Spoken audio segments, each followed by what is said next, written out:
likely see us share opportunities to provide updates on COVID-19 as well as other communicable diseases moving forward.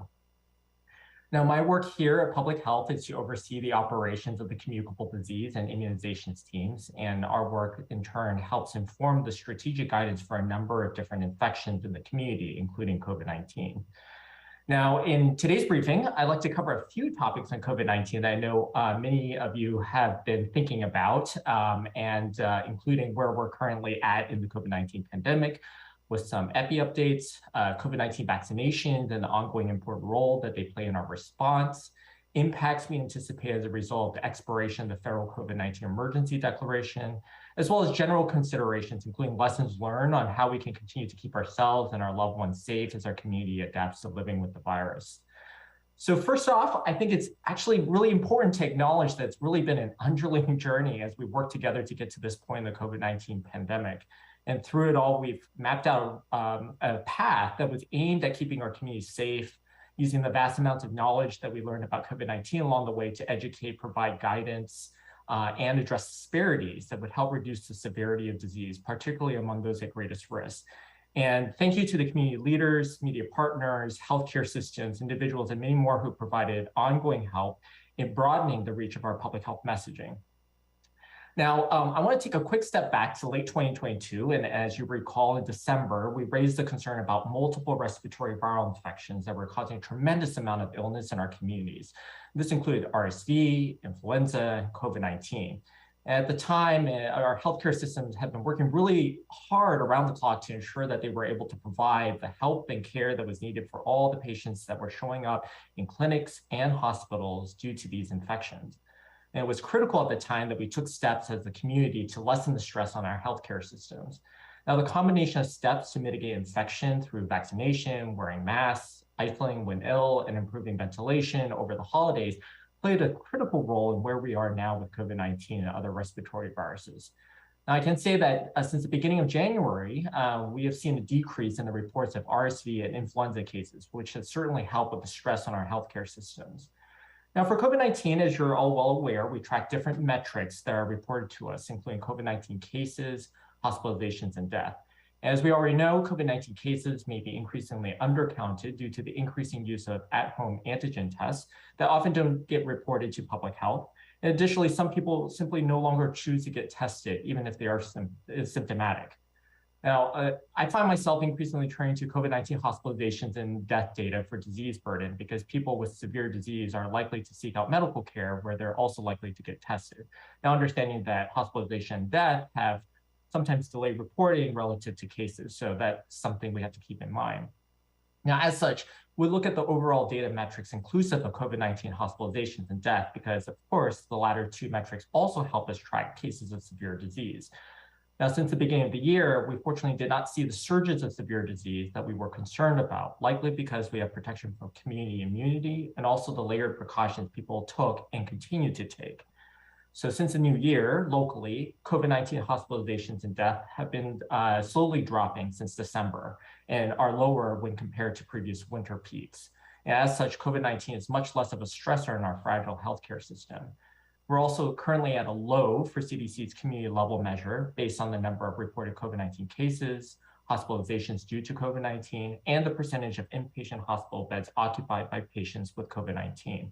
While community transmission measure is at a substantial level when measuring the new cases per 100,000 persons in the last 7 days and the percent positive of PCR tests in the last 7 days.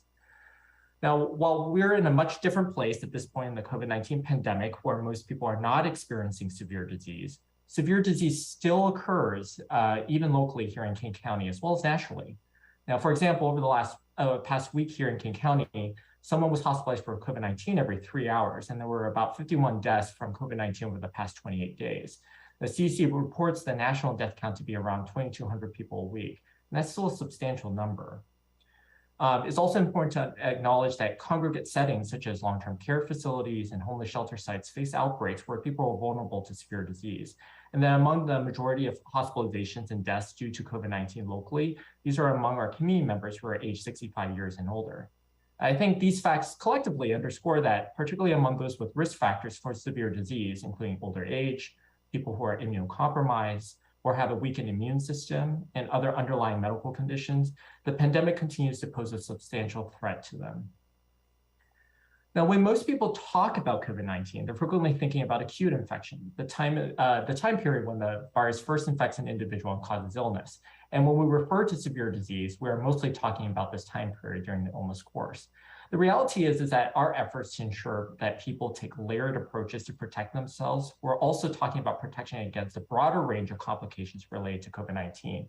And the steps that we take to reduce risk is not just for acute infection, but the risk of longer term outcomes, such as long COVID or post-COVID-19 conditions, which in my opinion, we really don't talk about enough, especially given how many people experience them. So I'd like to spend a few moments to provide some information and context. Now, what COVID-19 has taught us, and increasingly more studies are confirming, is that health consequences of the infection, both physical and mental, can extend into the period, sometimes weeks to months after recovery, when most people expect to get back to their baseline. Now, this is true regardless of age and regardless of severity of acute infection. And in fact, long COVID or post-COVID-19 conditions have been reported in people with asymptomatic or minimally symptomatic infections. Now, these conditions can include persistent or new symptoms, such as persistent fatigue or heart palpitations, which are incredibly debilitating to individuals and have an impact on their quality of life, or the development of new health conditions, such as heart attacks and stroke in the weeks to months after recovery from infection.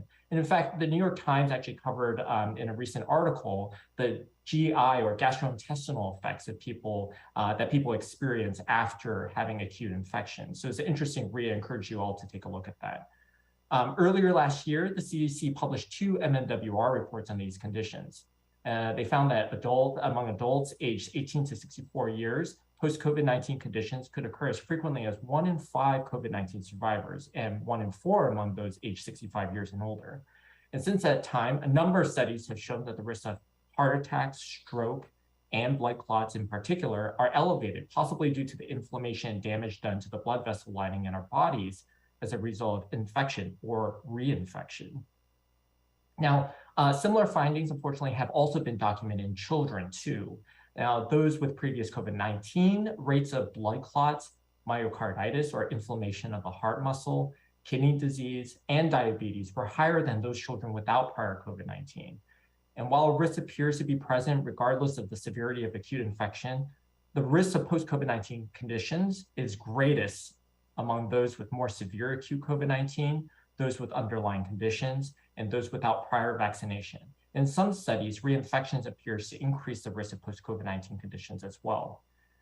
Now, furthermore, we know from our experience throughout the pandemic that Black and Hispanic communities have experienced disproportionately higher risk of acute infection and greater risk of severe disease than white communities. And as such, it is likely that these racial and ethnic disparities will also be seen in those with long COVID or post-COVID-19 conditions.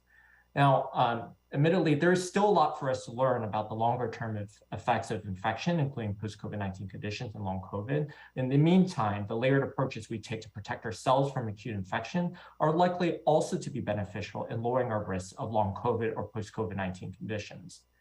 Now, speaking of steps that we can take to reduce the risk of COVID-19 complications, vaccination remain an important part of that conversation. And in my opinion, COVID-19 vaccinations are some of the greatest scientific feats achieved during the pandemic. Both safe and effective, these vaccines have really altered the course of the pandemic by reducing the severity of disease in our communities and allowing our communities to return to the activities that they enjoyed prior to the start of the COVID-19 pandemic. The current vaccine continues to have good protection against the current circulating variants. Now, here locally, our lower volume of hospitalizations and deaths from COVID-19 are likely in part due to our success early on in maintaining high rates of primary vaccine series completion. This is amplified by those who have taken steps to stay up to date with the recommended vaccinations, including the updated bivalent booster available since September of 2022. Now, as a reminder, the updated bivalent vaccine is designed to protect against the Omicron variants that are currently circulating in our community, as well as the original variant of the virus. It provides added protection against severe disease and is available for individuals aged 6 months and older. It's particularly important for those who are at highest risk of severe illness from COVID-19, those aged 65 years and older, people who are immunocompromised or have other underlying medical conditions. But it provides important protection for everyone, even if you're low risk. Now, remember that vaccination protects you as well as the people around you. So if you care for or live with people who may be at risk for severe disease, the best way to protect yourself and them is to stay up to date with the recommended vaccinations. It's also important to remember that our youngest age groups, those aged less than 6 months, are not eligible for the vaccines. That is why it is important that pregnant people and people who come in contact with the youngest age group stay up to date with the recommended vaccinations. Now, vaccination education and outreach has been a core objective of our team, and improving access by addressing healthcare disparities has been critical to our success to this point. We continue to operate our free in-home vaccination service for folks who are homebound and their caretakers. We also continue to work with community partners to host free pop-up vaccination clinics in community settings, bringing vaccinations to people in settings they know and trust. I also want to put a plug in for a public health Auburn Mall vaccine clinic. The hours are on our website.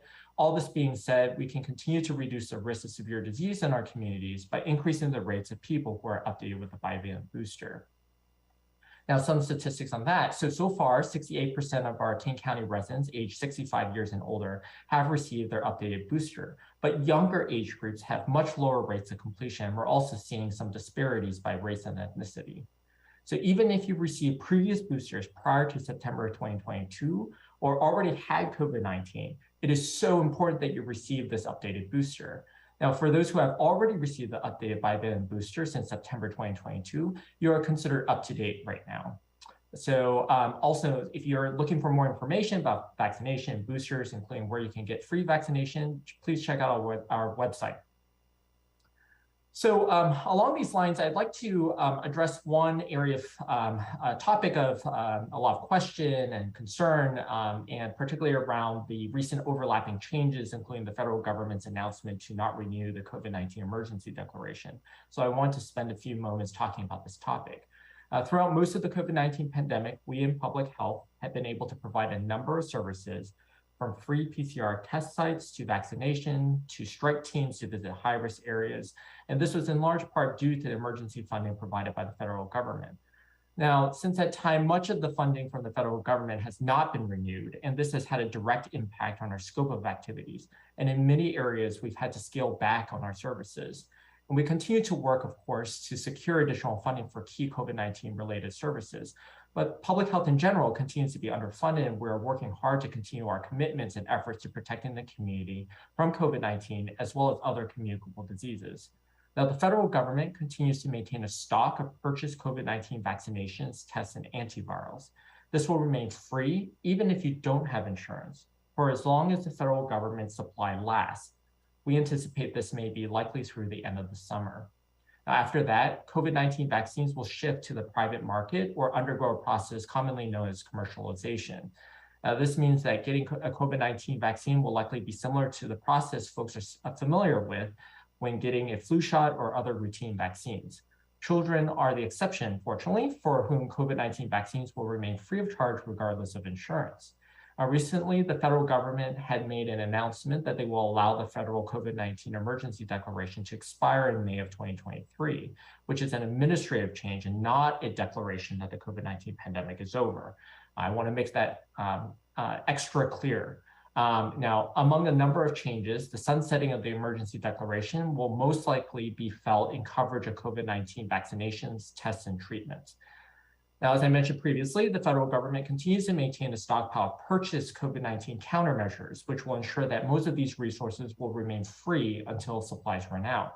And when stocks run out, we may see the following changes. For COVID-19 vaccinations, children will continue to be able to access them for free through the federal vaccine programs as previously mentioned. For adults, the process will be similar to other routine vaccines. The biggest area of concern will be ensuring access to COVID-19 vaccines for adults who are un- or underinsured. For COVID-19 antivirals, people will likely have out-of-pocket charges or cost sharing for COVID-19 treatments. Like other medications, these costs will be dependent on the type of insurance coverage. Now, for COVID-19 PCR tests, like those ordered by your doctor, these costs will be dealt with by insurances, likely similar to other diagnostic tests, with out-of-pocket charges varying by insurance type. Provisions to require insurances to cover at-home antigen tests are likely to end as well, as unfortunately. Now, over the coming year, as thousands come up for Medicaid renewal every month, that could also lead to a significant rise in uninsured individuals and families. And public health and its partners are leading efforts to reach people who may lose Medicaid insurance coverage and assist them in finding other coverage options. Now, while these are some of the more direct effects of the end of the federal declaration, I do also worry about the indirect effects of these announcements, where individuals and businesses might take this to mean that it is okay to let go of all those important lessons that we've learned during the pandemic that keep us safe from COVID-19. Now, with severe disease, including hospitalizations and death trending downward for most people, as I mentioned previously, we're at a very different point in the pandemic today than before. Now, while many people have made the decision to take up activities that they once enjoyed before the pandemic, it is important to remember it's a combination of vaccine immunity, ongoing layered protection, and natural immunity that has made this possible. I also want to emphasize that the pandemic is not over and that the integration of lessons learned into our daily routine is how we learn to live with COVID-19. Now, the risk of severe disease remains very real for many in our community, particularly those who have risk factors for severe disease, and not to mention the ongoing risk of long COVID and post-COVID-19 conditions. As I mentioned, one of my biggest concerns about the announcements to end the federal emergency declaration has been that people would take this to mean that COVID-19 pandemic is over or that COVID-19 is no longer an issue. Now, we've learned a lot through the pandemic, particularly about the layered steps that work to protect us and our loved ones from infections, severe disease, as well as long-term complications of COVID-19. And we must carry these important lessons forward to provide protections for ourselves and for our loved ones as we learn to live with the ongoing circulation of the virus.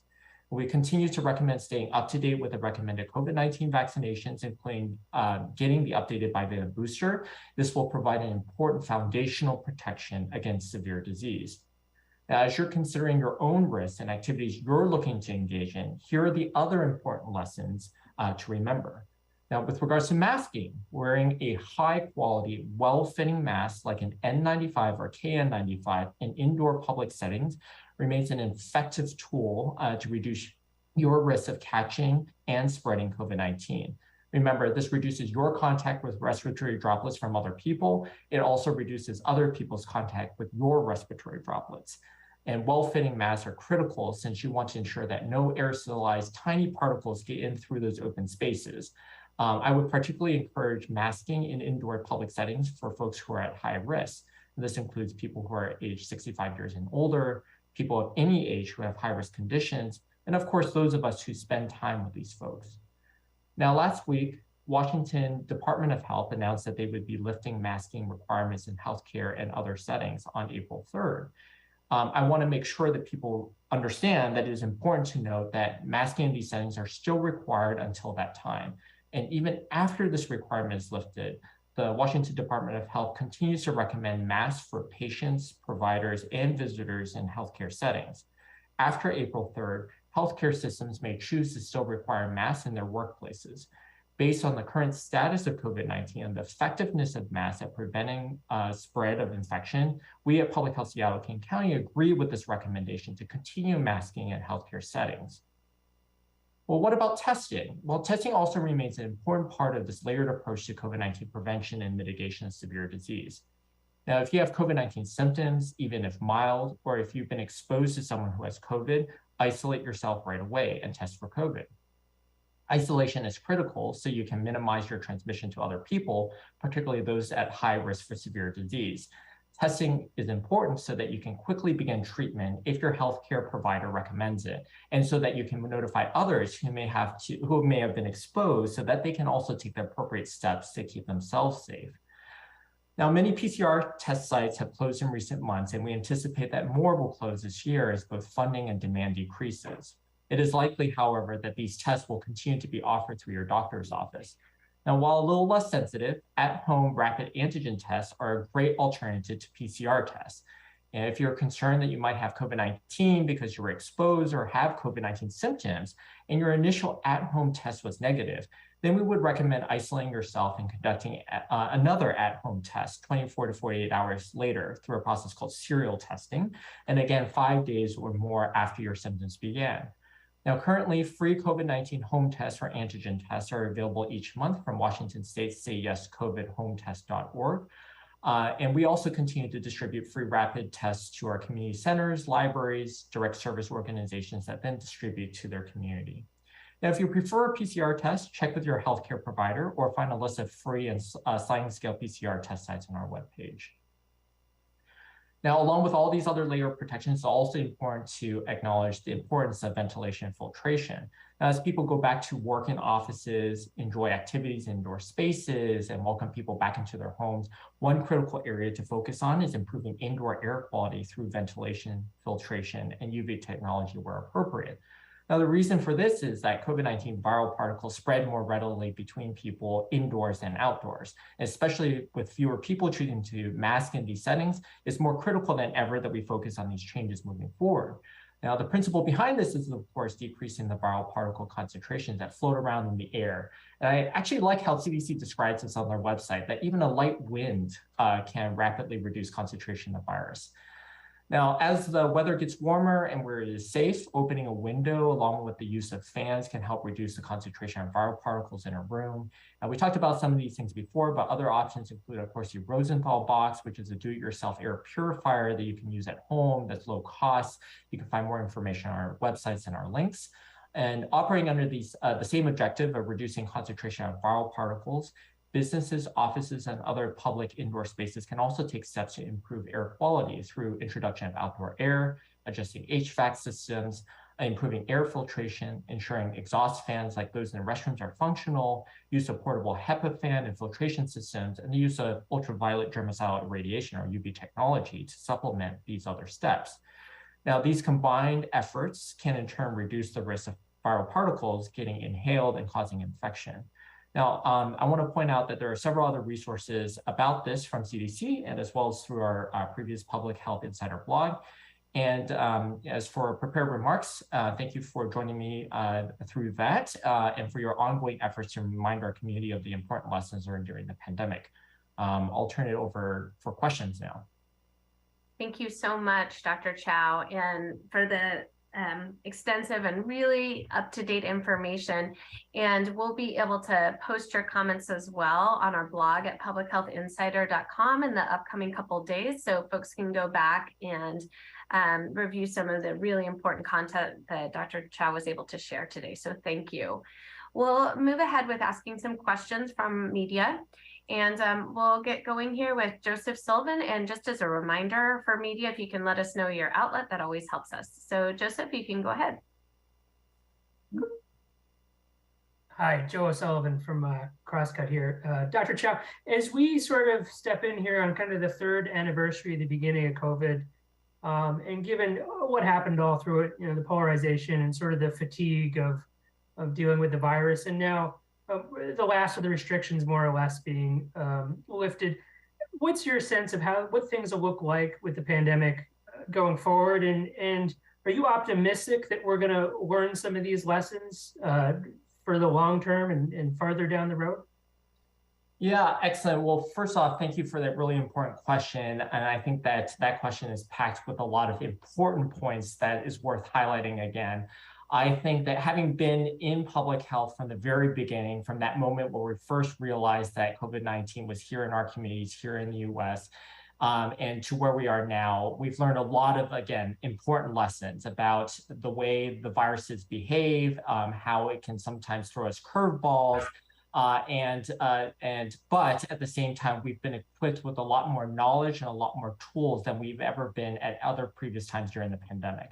And I think this is an important area to, again, reiterate that a layered approach and carrying over these lessons learned is going to be really critical to how we address our own risk when we engage in activities that we've previously been doing prior to the pandemic. And so again, it's that layered approach, right?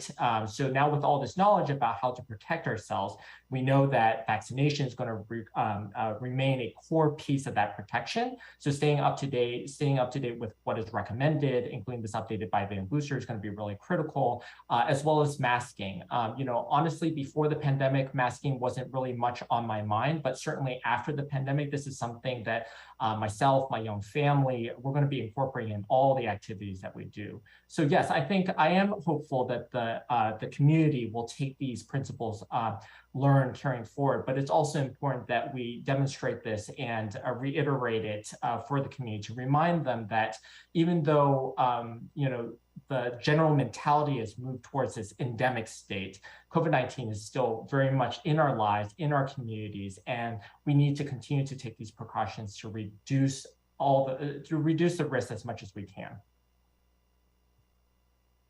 Thank you, Dr. Chow. We'll take a question from Kate Walters. You can go ahead, Kate. Hi, Dr. Chow. Thank you so much for taking the time. I apologize about my voice. I've got laryngitis at the moment, so sorry about that. Wanted to just check in around this shift in how people can access vaccines as this federal emergency ends and the stockpile at some point will run out. We've already seen a disproportionate burden of disease in communities of color. We know there are disparities in vaccination in our communities of color. Is public health looking at any way to try to prevent those disparities from widening when we shift to this new form of vaccine access? Yeah, excellent question. That is a core objective for public health here. Public Health Seattle King County is to continue to address those concerns around disparities. And I think one of the things that we've learned during the pandemic is that using this kind of mixed method, working with community partners is so important in one, getting the message out, and two, identifying the areas where there are resource deserts. And we know that it's not just here in King County, but other areas in the nation too, where health departments are really working hard with, unfortunately, the limited funding that we've been equipped with to be able to carry those activities forward. And certainly it's something that's on my mind. And I know that there are a lot of changes that are forthcoming that, we're not sure the full impact of. But certainly as we look into the fall, we're going to try to stand up as many of those activities as possible to ensure that there's equitable distribution of this vaccine, and access remains a critical focus of ours. Thank you so much, Dr. Chow. And we have a question in our Q&A from reporter Mare Grual from Worth a Shot. And just to read her question to you, she asked that, wanted you to know, thank you, Dr. Chow, for a really wonderful and comprehensive update. My questions are, and there are two questions here. One, do you anticipate new variants in the fall? And also, will we need boosters yearly? Excellent questions. You're thinking very much like an epidemiologist and someone who's worked in public health. So let me tackle both these questions together. So first off, I just want to say we're always concerned about variants.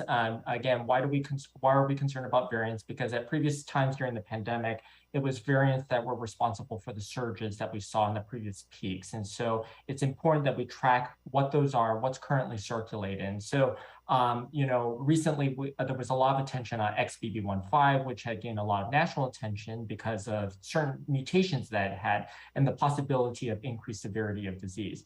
Now, fortunately, as XBB.1.5 had become more common in our communities, including here in King County, we had not actually seen the increases in severe disease that we were previously concerned about. And furthermore, the current vaccines continue to provide very good protection against severe disease.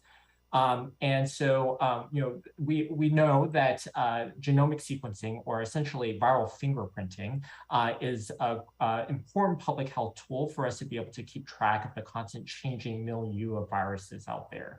However, our ability to detect these new variants also depends on several important factors moving forward. This includes whether people choose to get tested, which is where a lot of these samples come from, and whether broad funding is available to support genomic sequencing. Now, I expect both of these to change moving forward in varying degrees, but we acknowledge that genomic sequencing has been a really important piece, a really important tool for public health work. And I know that public health organizations will continue to explore ways to maintain a certain degree of sequencing moving forward so that we can understand what is circulating in our communities. So, new variants are constantly out there. In terms of variants of concern, sure, it's very possible. So long as COVID-19 is circulating in our communities, new variants are certainly possible. So whatever we can do to lessen that burden by, implementing all of those, the layered guidance that I had outlined previously is going to be really critical, and including staying up to date with the recommended vaccinations. Now, with regards to the vaccines, there's a couple things I want to point out about this. So first off, the general rule of thumb is that if you've received your last booster before September 2022, you're probably due for a new booster. The CDC recommends one updated booster for everyone aged 5 years and older who completed their primary series, and for children aged 6 months to 4 years who completed the Moderna primary series. Now, there's currently no booster recommendation for children aged 6 months to 4 years who got the Pfizer COVID-19 vaccine primary series. Once you receive that new booster, you're considered up to date, and there are no additional recommendations at this time, although the CDC and the FDA continue to evaluate the available scientific evidence for possible updated guidance for high-risk groups. Now, that being said, your question is pertaining to an annual booster recommendation. It's a very good question. This is something that we're all looking towards, especially for the fall. And that is a COVID-19 working group recently for the CDC's Advisory Committee on Immunization Practices has actually supported an annual booster campaign. So I actually would expect there to be new boosters available ahead of what we would consider to be that typical respiratory viral season, extending from September probably until spring. This will allow an opportunity for us to update the vaccine based on the predominant circulating variants of COVID-19, and also to give our immune systems that extra boost to protect against severe disease such as hospitalizations, death, long COVID, post-COVID-19 conditions, and allow us to have that extra layer of protection as we engage in those activities that we enjoy doing. Excellent. Thank you so much. I have a question from one of our community members watching who is asking about how the flu season has compared with COVID at this point, and what you can tell us about what's happening with flu. Yeah, well, thank you for touching on this topic. Actually, flu is of great interest to me, especially because that's something I was studying prior to my COVID-19 work. But I will say up front that it's a little bit hard to compare the two. First off, influenza season this past year was a little bit different than what we anticipated. It came a little bit earlier. It came on the heels of an RSV surge and then quickly died down again, likely because of all the work that we did as a community to help mitigate respiratory viral infections. But flu also, we know, kind of surges usually during this time. Now, what we don't know about COVID-19 is whether, as it continues to circulate in our communities, whether it's going to follow that similar pattern.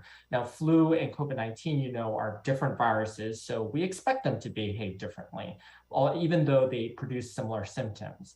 I think there's still a lot for us to learn about what that seasonal pattern might be for COVID-19, if there is even a seasonal pattern for COVID-19.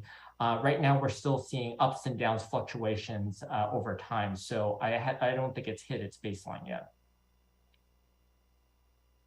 Great, thank you so much. And we can follow up as well. There was a question about flu-involved deaths compared to COVID-involved deaths, and anything you want to add about our surveillance or tracking around flu deaths per se? Oh, just to say that, on our website, we do have those numbers. So that's probably the most accurate, count with regards to flu deaths. But that's, again, one of the important measures that we take into account when we're trying to assess just community burden, not just for flu, but for COVID-19 as well. Those are, again, things to pay attention to kind of moving forward. But if you have specific questions, I'm happy to address those as well.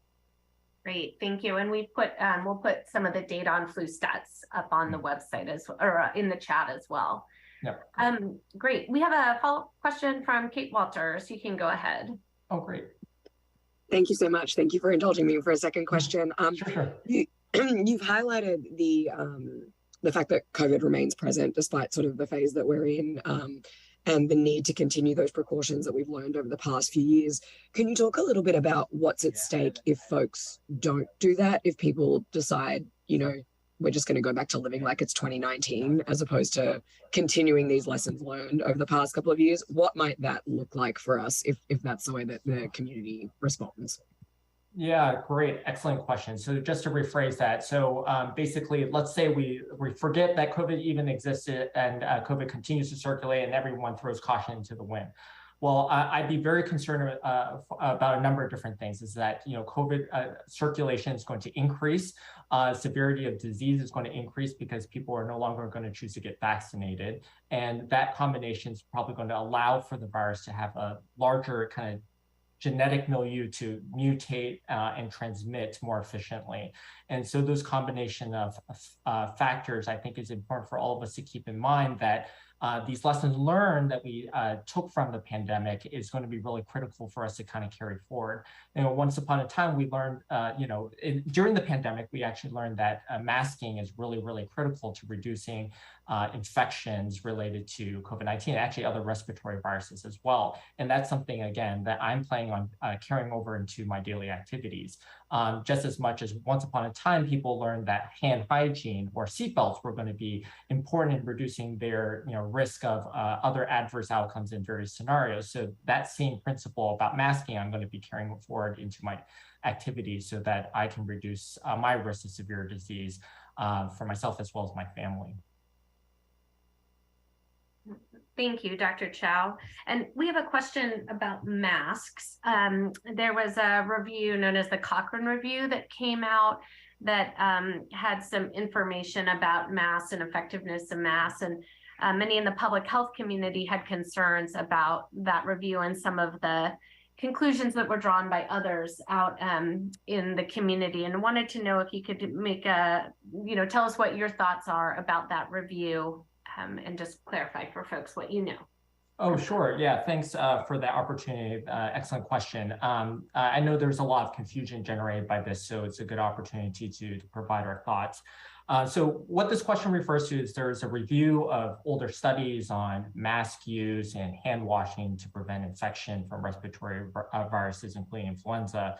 It's actually a review that's not specific to COVID-19, and there's a lot of a lot of people in the public health community have actually identified many limitations of that review, particularly around the quality of studies that were included and the relevance of the included studies for COVID-19. In fact, most of the studies referenced occurred before the COVID-19 pandemic, and some of those studies had significant limitations, such as the people who they were studying for mask effectiveness weren't in fact always using masks. And so, or even wearing them properly. So I think that's a huge challenge and a limitation that I think needs to be addressed. And part of this is that, there's so much attention on the study that I worry that this will create a lot of confusion. So let me take a moment to clarify. What we know about high quality, well-fitting masks has not changed because of that review. In fact, COVID-19 spreads through respiratory droplets, including aerosolized tiny little particles that stay suspended in the air. And masks in general, including cloth and surgical masks, will reduce the spread of these larger droplets. But it's the high quality, well-fitting masks that will maximize the risk reduction of infection from all the different sized particles that COVID-19 uses to spread. And that's why we continue to highlight the importance of that as a layered protection, as we go about our daily activities. Thank you so much. And before I turn it over to you for some final comments, I wanted to ask a little bit more about post-COVID conditions, and you spoke a lot about that. For folks in the community who may be concerned, what are some of our recommendations at this point for folks who may be concerned about post-COVID conditions? Are there treatment options? Where do people go for support and care and to learn the latest about the science coming in? As we know, there's still a lot to learn in this area. Yeah, thank you so much for that question again. So post-COVID-19 conditions actually goes by many names. And to provide some clarification, I used two terms during this presentation. One, post-COVID-19 conditions, which I think is a term more commonly used in the scientific and medical community. And we also have long COVID, which is maybe more commonly used in the general community. Now, long COVID is a term that actually was coined by patients who had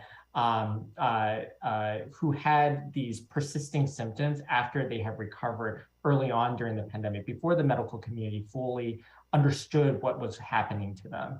And so these two terms continue to be used. I appreciate that there is this concern around it, because it's certainly something that I'm paying a lot of attention to. particularly when I try to articulate to people the importance of layer protection. It's not just for acute infection, but it's for also that time period afterwards when your body is still trying to recover and where you're at risk for all these other types of symptoms that are incredibly debilitating and impact quality of life. And so there are a lot more resources now than before. I would say that in terms of first resources, online, the CDC website actually provides a very good summary on what post-COVID-19 conditions are and where our current understanding is. I think the other place is that if you're concerned that you may have symptoms related to a prior acute, COVID-19, this is a perfect opportunity to have that discussion with your healthcare provider, and they can help you sort out to see if there are any additional tests that might be helpful to be able to sort out, what is going to be best for you. Now, people who have post-COVID-19 conditions and long COVID have a lot of different symptoms, a lot of different conditions, quite heterogeneous. So there's not going to be one size fits all workup, one size fits all treatment. And a lot of it is going to be addressing symptoms that are affecting the individual. So, this is where speaking with your healthcare provider is going to be really important. Fortunately, here in Washington, specifically here in King County, we have a lot of experts, a lot of people who are really keen on better understanding what post-COVID-19 conditions are. And we're learning a lot more by the day. But that being said, there's a lot more for us to learn. And I think that the most important thing to kind of take away, certainly from this presentation, is that the best way to protect yourself against post-COVID-19 conditions is actually to protect yourself against infection. And this includes reinfection. So even if you've had previous infection and you were fortunate enough not to get post-COVID-19 conditions, you still need to protect yourself against reinfection, and that risk still remains. And again, I highlight one study that even suggests that there's actually a cumulative effect, a cumulative risk that can occur. But again, there's still a lot for us to learn about post-COVID-19 conditions. There is also one other study, which we can also link later, that I thought was of particular interest and was highlighted by New York Times earlier in the year. This was actually using immune profiling to look at people who went on to develop these longer term symptoms after they recovered from acute infection. And what this study did well relative to some of the other studies that are out there is that they had a control group. So they compared people who had acute SARS-CoV-2 infection or acute COVID-19 to those people who have never had it. And then they followed them over time, they drew blood and samples and analyzed it. And, and they looked at the risk factors associated with one group compared to the other. And they noticed that there are differences in the immune makeup of those people who have had prior COVID-19, and that this may be associated with the development of post-COVID-19 conditions. So again, on that level of the immunological profiling, there's still a lot for us to learn, but there could be something there that's causing people to experience these symptoms thereafter. And again, I just want to highlight that we do have a lot of great experts. In fact, I think many of you may have heard from Dr. Jana Friedli earlier last year in another one of these COVID-19 updates, where she talked about her role as the director for the University of Washington post-COVID-19 condition center that has really helped a lot of people, particularly those with the most complex post-COVID-19 conditions. And she and many others are kind of spearheading that, the expertise the growing expertise in that area. Thank you so much, Dr. Chow. And I think we will just turn it back over to you for any final thoughts or words today. Thank you. Yeah, thank you so much. I would like to share some summarizing points. I didn't mention this in detail at the beginning of the presentation, but I was actually here at Public Health Seattle King County, working for CDC at the time when the first large US outbreak of COVID-19 occurred. And that was a stressful time. I know you all remember it well. As we were learning about the first reported COVID-19 death, community spread, and general implications for how we move forward as a society. And by the time I transitioned back into my work as a physician here in Seattle, I was able to actually witness the rollout of the vaccine, a big turning point for the pandemic. That's why I think the vaccine remains so critical to all of us in protecting ourselves against COVID-19 complications. And the community really came together at that critical point to support a broad vaccination effort centered on equity. And then on top of that, promoted a consistent message of layered protection and continued precautions while we better understood which way the pandemic was headed. And these were the reasons why I chose to come to work here in Seattle, is because people understood that when we talk about risk, it's not just about individual risk, but you make considerations keeping the larger community in mind. And we've come a long way since those early days of the pandemic, and where we are now, we have more tools and, like I mentioned, the knowledge to be able to reduce our own risk of severe disease. And given that COVID-19 is likely to continue to circulate in our communities, the risks associated with infection and reinfection will be present, whether that be for severe disease or post-COVID-19 conditions. So the more we allow COVID-19 to circulate, as a previous question alluded to, the greater that risk will be for individuals and us as a community. Now, at the same time, we know that which situations and activities are at higher risk for infection. We also know that layered approaches work by reducing but not completely eliminating risk. So we have to be very thoughtful about the decisions and the context of our surroundings, the people around us, the current burden of COVID-19 in the community. We also have to acknowledge that while severe disease is much lower now for most people than during other parts of the pandemic, severe disease remains high among those with risk factors, such as older folks and those with underlying conditions. And the choices that we make to reduce our risks can also help reduce the burden for others in the community. Now, the lessons learned around layered protections are so important. I'm going to reiterate them again. Staying up to date with the recommended COVID-19 vaccination is the best way to protect us from severe COVID-19, such as having to go to the hospital or from dying. It may also lessen your risk for post-COVID-19 conditions. Now, the added protection from the updated bivalent booster will further reduce the chances of these severe outcomes. When a new booster dose is available in the fall, I know that my young family and I will be looking to stay up to date with the most recent recommendation, because we will take every opportunity to reduce our risks through safe and effective vaccination ahead of any surges or increases in disease burden. And we'll also provide that extra layer of protection, particularly when we're considering planning activities and that we really enjoy doing. Now, combining vaccination with other steps will further reduce risks, and this includes, again, wearing a well-fitting, high-quality mask when indoors to prevent viral particles from getting inhaled, testing early to ensure that you have access to COVID-19 antiviral treatment if you are eligible, and to inform others who may have been exposed, isolating when you are ill so you prevent spread to other people, including those who may be at high risk for severe disease, as well as improving indoor ventilation, especially as we increase our activities in these indoor spaces. So I would say that as you plan out your activities for the coming months, be sure to keep these points in mind. The consideration and integration of these combined measures in our routine activities will be important for all of us to carry forward as we enter this next phase of the pandemic. Now, with that, thank you all so much for joining us. Really appreciate it. Thank you for all the insightful questions and your ongoing support of our public health messaging. Thank you so much, Dr. Chow. Really appreciate it. And thank you all for joining us. Have a very good afternoon.